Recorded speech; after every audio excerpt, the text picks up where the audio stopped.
أعوذ بالله من الشيطان الرجيم بسم الله الرحمن الرحيم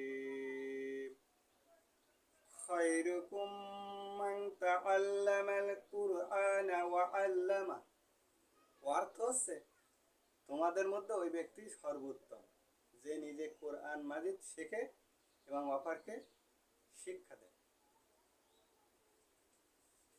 কোরআন শিক্ষা। আজকে আমরা পড়বো মাখরাজ। মাখরাজ কাকে বলে? উচ্চারণের স্থানকে মাখরাজ বলে। উচ্চারণের স্থানকে মাখরাজ বলে। আজকে আমরা পড়বো 1 নম্বর মাখরাজ। 1 নম্বর মাখরাজ কোথা থেকে উচ্চারিত হয়? হলকে শুরু হইতে। হলকে শুরু কোথায় দেখো? উপরে এখানে। হলকে শুরু হইতে 1 নম্বর মাখরাজ উচ্চারিত হয়।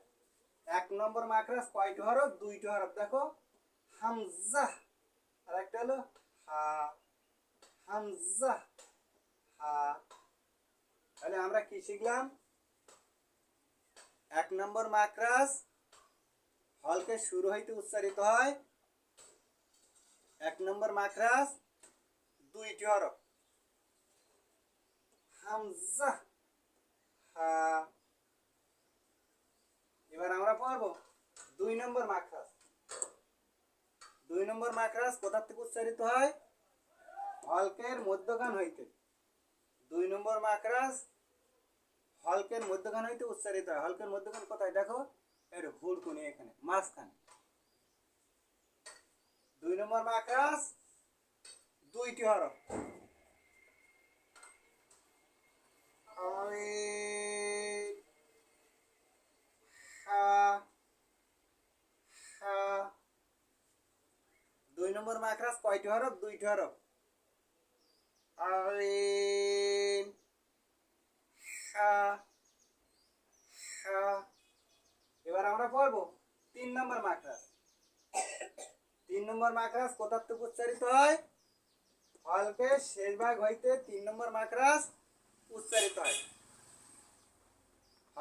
হলকে শেষ ভাগ কোথায় দেখো? নিচে। এই নিচে হলকে শেষ ভাগ। তাহলে আমরা কি শিখলাম? 3 নম্বর মাখরাজ হলকে শেষ ভাগ হইতে উচ্চারিত হয়। 3 নম্বর মাখরাজ কয়টি হরফ? 2টি হরফ।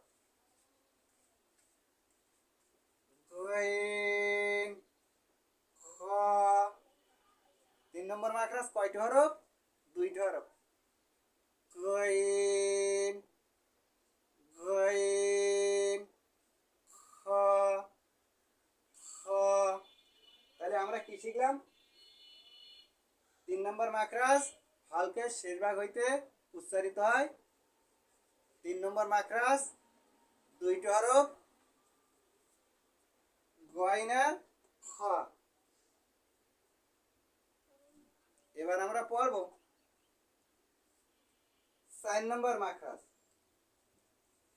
4 নম্বর মাখরাজ কোথা থেকে উচ্চারিত হয়? জিহ্বার গোড়া তার বরাবর উপরের তালুর সঙ্গে লাগাইয়া 2 নক্তাওয়ালা কফ। কফ। তাহলে 4 নম্বর মাখরাজ কয়টি হরফ? 1টি হরফ। হরফটি হলো কফ। কফ।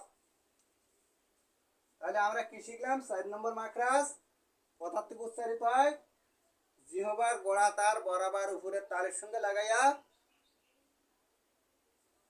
4 নম্বর মাখরাজ উচ্চারিত হয়। 2 নক্তাওয়ালা কফ হরফ 4 নম্বর মাখরাজ। কফ কফ। তাহলে 4 নম্বর মাখরাজ কয়টি হরফ? 1টি হরফ। হরফটি হলো কফ। কফ।